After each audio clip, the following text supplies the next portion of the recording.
All right, here we have the Hastata Fern. It's typical fern kind of a care, but let's get into it for this one. This is a bushy kind of a fern. It's not going to be, it's not a tree of any sort. It's not a trailing sort of thing. It's a bushy kind of standard fern.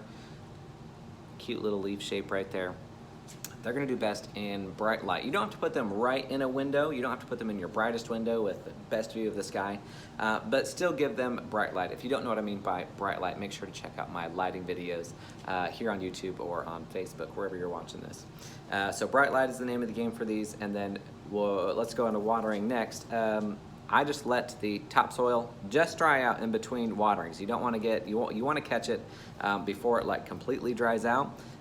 These characters don't do well when their soil is dry. So we always want to make sure when we do water, you want to soak, right?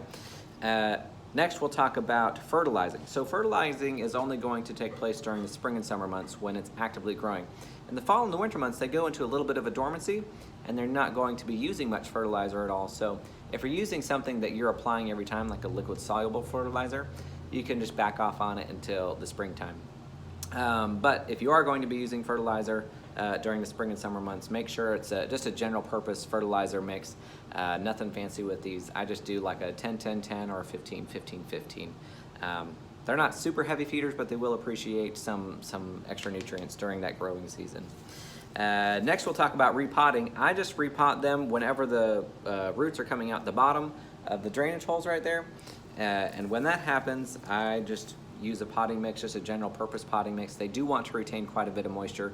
Make sure that whatever you're potting it in does have drainage holes, because even though they do want to stay moist, they don't want to be sitting in soggy water all the time. So their soil wants to retain moisture, but you should see water coming out of the drainage holes whenever you do water them. But that's going to do it for the care instructions for the Hastata Fern. If you have any questions about this plant, let me know in the comment section below. Of course, you can always message me on Facebook or Instagram at Tanner the Planner.